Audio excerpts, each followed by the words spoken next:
Welcome back. In this video, we are going to learn about this class C type of chopper.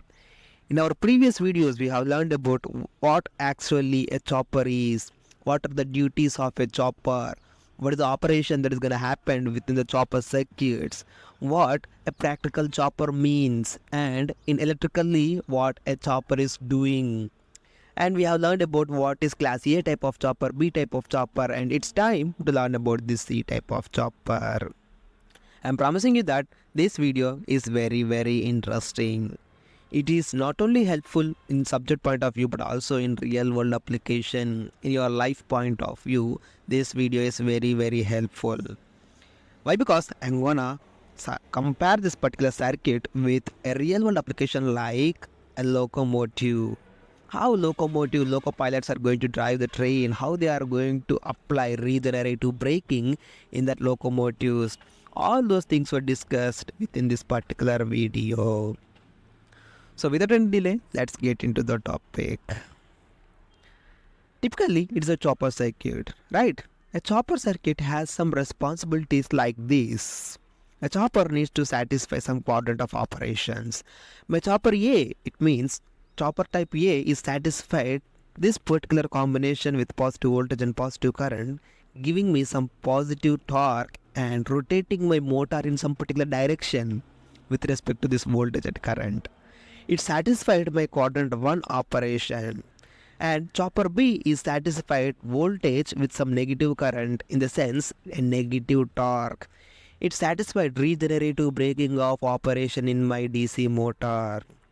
Now it's time to operate these two things in one particular circuit. In our previous videos, class A type of chopper satisfied only one quadrant. Class B type of chopper satisfied only one quadrant, that is second quadrant. It's time to satisfy both of these quadrants in one single particular circuit, and this is the main motto of class C type of chopper. So without any delay, let's dive deep into this topic. It is a chopper circuit, right? This chopper's duty is about to satisfy these things. So that chopper 1ని on చేసామే అనుకోండి, ఏమవుతుంది? Chopper 1ని on చేయగానే right, దీన్ని ఇలా on చేసాము. On చేస్తే ఏమవుతుంది? నా సప్లై అనేది, ఇది లోడ్ అనుకుంటే, ఇది లోడ్ ఒక మోటార్ అని మనం అనుకుంటే ఇలా సప్లై వెళ్తుంది, రైట్? సప్లై వెళ్ళినప్పుడు నాకు అక్కడ ఏమేమి పారామీటర్స్ ఉన్నాయి? Positive voltage, positive current. So ఈ విధంగా ఉంది.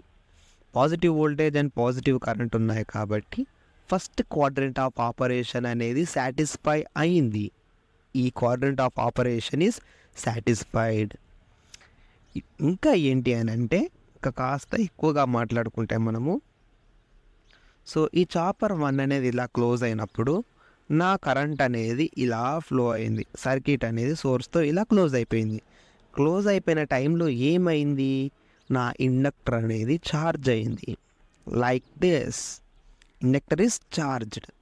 So when ever I open this switch, నేను ఈ స్విచ్ని ఓపెన్ చేశాను అనుకోండి, నాకు ఎలక్ట్రాన్ ఫ్లో అనేది ఏమీ ఉండదు ఈ సర్క్యూట్ లోపల. So electron flow is zero ఉంది. బట్ నా ఇండక్టర్ లోపల స్టోర్ అయినటువంటి ఎలక్ట్రికల్ ఎనర్జీ అంతా కూడా డిసిపేట్ అవ్వాలి. So inductor doesn't change in sudden change in current, so that it needs to dissipates its energy in some particular path, so that it selects this diode. ఇక్కడ ఉన్నటువంటి డయోడ్ని select చేసుకొని ఇది open అయింది కాబట్టి circuit అనేది ఇలా close అయిపోతుంది. It means inductor లోపల ఉన్నటువంటి ఎనర్జీ అంతా కూడా ఇట్లానే దీని లోపలనే డిసిపేట్ అయిపోతూ ఉంటుంది.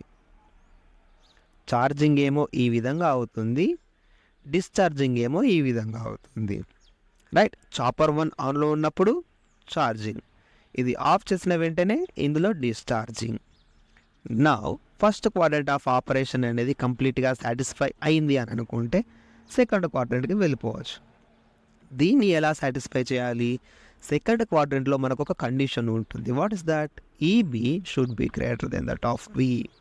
ఇలా ఉంటేనే నీకు రీజనరేటివ్ బ్రేకింగ్ అనేది అప్లై అవుతుంది, right? For that we are assuming this EB is greater than that of V right now. అలా ఉంది అని మనం అనుకుంటే కనుక ఫస్ట్ మనకు ఈ చాపర్లో ఉన్నటువంటి ఇది సెకండ్ చాపర్ని క్లోజ్ చేద్దాం. క్లోజ్ చేస్తే EB is like this, right? So here positive, here it is negative. కాబట్టి నా కరెంట్ డైరెక్షన్ ఇలా ఉంటుంది. Current direction is like this. ఇలా కరెంట్ డైరెక్షన్ ఇలా ఫ్లో అవుతుంది అని అంటే ఇలా ఫ్లో అయ్యే టైంలో నాకు ఇండక్టర్ అనేది ఛార్జ్ అవుతుంది, right? My inductor is getting charged. Okay, it is charged.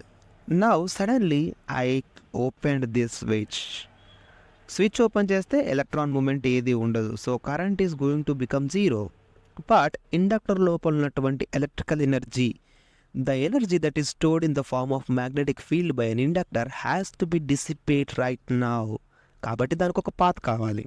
Path కావాలి కాబట్టి అది ఏ పాత్ని సెలెక్ట్ చేసుకుంటుంది? ఇక్కడ ఒక డయోడ్ ఉంది కదా, రైట్? ఇక్కడ ఒక డయోడ్ ఉంది కదా. ఈ డయోడ్తో పాటు ఇలా సోర్స్ నుంచి ఇలా షార్ట్ అయిపోతుంది. ఇన్ ద సెన్స్ ఫస్ట్ మనకు ఇక్కడ ఈఎంఎఫ్ అనే ఈ ఒక వోల్టేజ్ ఉంది, ప్లస్ ఇండక్టర్ దగ్గర స్టోర్ అయినటువంటి వోల్టేజ్ కూడా ఉంది. అల్టిమేట్గా నీకు ఎన్ని వోల్టేజెస్ ఉన్నాయి ఇక్కడ? వి ప్లస్ ఈఎంఎఫ్. సో నీకు రెండు ఉన్నాయి. ఇవి రెండు ఉన్నాయి కాబట్టి ఇవి రెండు యాడ్ అయిపోయి ఇక్కడికి వస్తాయి. So it will be greater than that of this VS అని మనం అనుకుంటే, ఇలా ఇవి రెండు కూడా ఎక్కువగా ఉన్నాయని అనుకుంటే ఆ టైంలో మనకు కరెంట్ అనేది ఈ డైరెక్షన్లో ఫ్లో అవుతుంది. సోర్స్ నుంచి సర్క్యూట్ని క్లోజ్ చేసుకుంటుంది. మళ్ళీ ఒకసారి చెప్తాను.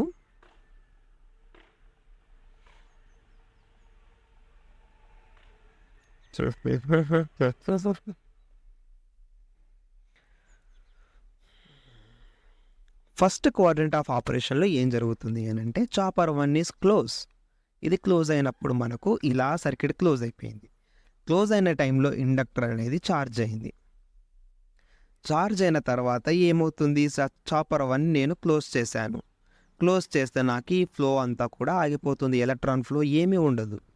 ఏమీ ఉండకపోతే ఇండక్టర్ డిసిపేట్ అవ్వాలి. ఎలక్ట్రికల్ ఎనర్జీని అంతా కూడా డిసిపేట్ చేయాలి, స్టోర్ చేసుకునే ఎనర్జీని అంతా కూడా.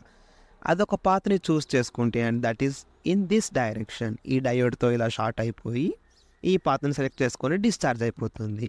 First quadrant of operation is finished ఇక్కడ వరకు. నెక్స్ట్ ఏం చేయాలి? సెకండ్ క్వాడ్రంట్ ఆఫ్ ఆపరేషన్ కోసము రీజనరేటివ్ బ్రేకింగ్ కావాలి. కాబట్టి ఈఎంఎఫ్ అనేది నా సప్లై వోల్టేజ్ కన్నా ఎక్కువ ఉంది అని మనం అజంప్షన్ చేసుకుంటే whenever my chopper 2 is turned on then current will flow in this direction. ఇంతకు ముందేమో ఈ డైరెక్షన్లో వచ్చింది కరెంట్, బట్ ఇప్పుడేమో ఈ డైరెక్షన్లో రివర్స్ డైరెక్షన్లో వెళ్తుంది. ఇలా రివర్స్ డైరెక్షన్లో వెళ్తుంది. ఇట్ మీన్స్ నీకు ఈ డైరెక్షన్లో ఉన్నప్పుడు ఏంటి అని అంటే సమ్ టార్క్ అనేది ఇలా క్లాక్ వైజ్లో నీకు టార్క్ ప్రొడ్యూస్ అయింది అని మనం అనుకుంటే, నెక్స్ట్ రివర్స్ డైరెక్షన్లో కరెంట్ వెళ్ళినప్పుడు నెగిటివ్ టార్క్ అనేది ప్రొడ్యూస్ అవుతుంది. Negative torque in the sense positive టార్క్ని అపోజ్ చేయడము.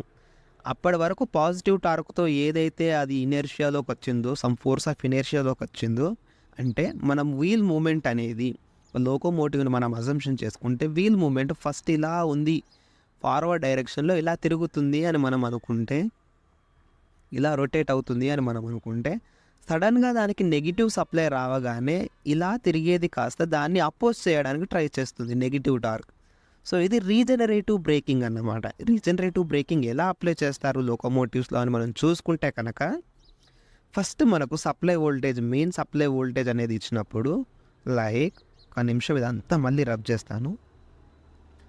ఫస్ట్ మనకు మెయిన్ సప్లై వోల్టేజ్ని ప్రొవైడ్ చేస్తున్నారు అనుకోండి. ఇలా ఈ టైంలో ఏమైంది? ఈ ఇండక్టర్ ఛార్జ్ అవుతుంది, సప్లై అనేది ఇలా వెళ్తున్నటువంటి టైంలో నా వీల్ అనేది ఈ మోషన్లో ఉంది అని అనుకుందాం.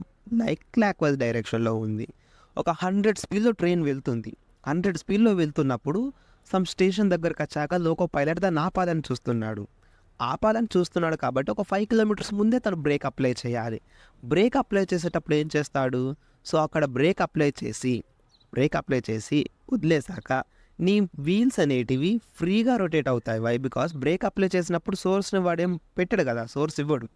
సోర్స్ ఇవ్వకపోతే వీల్స్ అనేటివి ఫ్రీగా మూవ్ అవుతున్నాయి. Because of the inertia of the vehicle the wheels are rotating freely.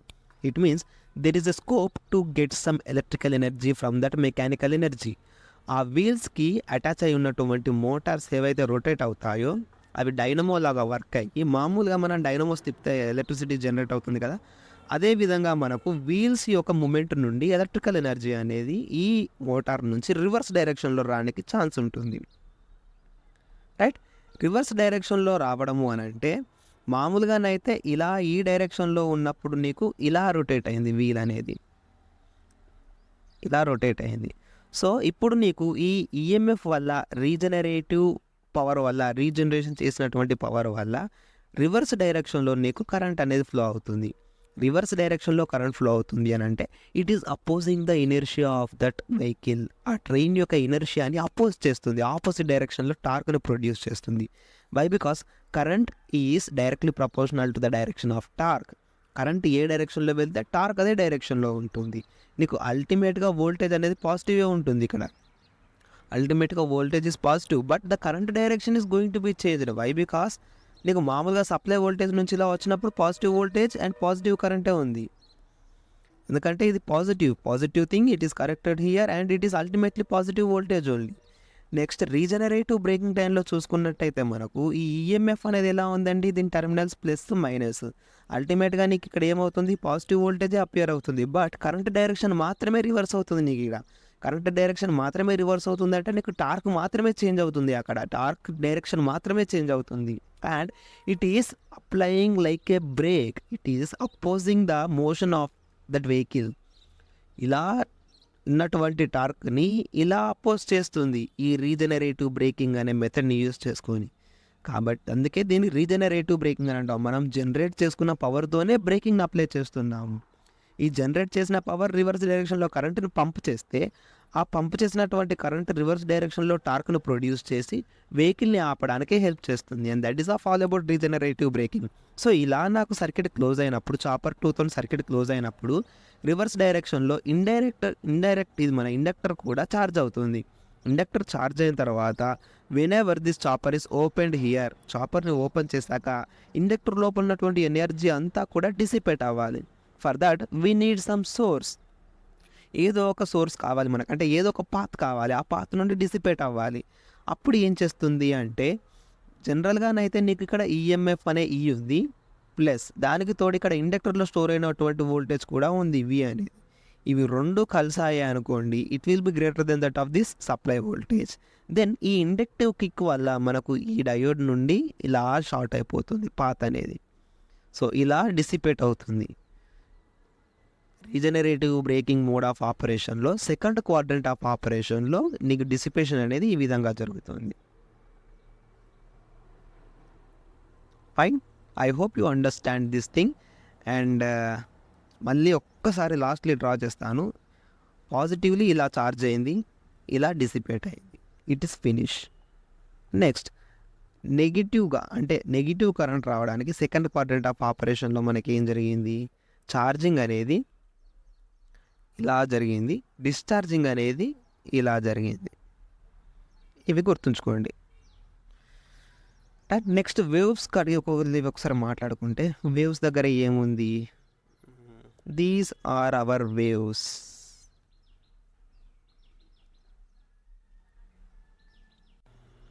So ఇక్కడ చూడండి, IG1, IG2 and this is some current and it is voltage, I think so. సరిగ్గా ఇవ్వలేదు వీడు. ఓకే, గ్రాఫ్ అంతా సరిగ్గా లేదు కానీ సో నేను చెప్పేస్తాను. IG1 అనే సప్లై ఎప్పుడైతే ఇస్తావో IG1 సప్లై అనేది చాపర్ 1కి ఫీడ్ అవుతుంది. చాపర్ 1కి ఫీడ్ అయినప్పుడు చాపర్ క్లోజ్ అవుతుంది. క్లోజ్ అయినప్పుడు నీకు వోల్టేజ్ అనేది అక్రాస్ ద లోడ్ అపియర్ అవుతుంది and it will be like this. ఈ వోల్టేజ్ అనేది అపియర్ అవుతుంది. అపియర్ అయ్యాక ఏంటి అని అంటే, ఎంతసేపటి వరకు అయితే వోల్టేజ్ అపియర్ అవుతుందో అప్పటి వరకు కూడా నీ ఇండక్టర్ అనేది పాజిటివ్లీ ఛార్జ్ అవుతుంది. ఎందుకంటే chopper 1 is responsible for getting positive voltage and positive current. So positively ఇలా ఛార్జ్ అవుతుంది. చాపర్ని ఎప్పుడైతే ఆఫ్ చేసావో నీ వోల్టేజ్ అనేది జీరోకి పడిపోతుంది. పడిపోయినప్పుడు ఇండక్టర్ డిసిపేట్ అవుతుంది, రైట్? డిసిపేట్ అవుతుంది. డిసిపేట్ అయిన తర్వాత నెక్స్ట్ చాపర్ 2ని ఆన్ చేసావు. ఇక్కడ చాపర్ 2 అని మెన్షన్ చేశారు కదా, దాన్ని ఆన్ చేసినప్పుడు రివర్స్ డైరెక్షన్లో because of regenerative braking reverse డైరెక్షన్లో ఇండక్టర్ ఛార్జ్ అవుతుంది. నెక్స్ట్ ఏమవుతుంది, ఛార్జ్ అయినటువంటిది డిసిపేట్ అవ్వాలి. చాపర్ 2ని ఆఫ్ చేయగానే, ఈ చాపర్ 2ని ఇక్కడ ఆఫ్ చేయగానే ఏమవుతుంది, నెగిటివ్లీ ఛార్జ్ అయినటువంటి ఇండక్టర్ డిశ్చార్జ్ అవ్వాలి. సో జీరోకి రావాలి అన్నమాట. ఇలా జీరోకి వస్తుంది. అండ్ ఇదే సైకిల్ మనకు కంటిన్యూస్గా రిపీట్ అవుతుంది. అండ్ మనం వోల్టేజ్ చూసుకున్నట్టయితే చాపర్ 1ని ఆన్ చేసినా చాపర్ 2ని ఆన్ చేసినా అల్టిమేట్లీ వోల్టేజ్ అక్రాస్ మై లో టెర్మినల్స్ ఈజ్ పాజిటివ్ వోల్టేజే ఉంటుంది. And that is all about this video. I hope you like this video. If you think it is very helpful to you, don't forget to like, share and subscribe. In our next video, we are going to discuss about 4-quadrant operation of choppers.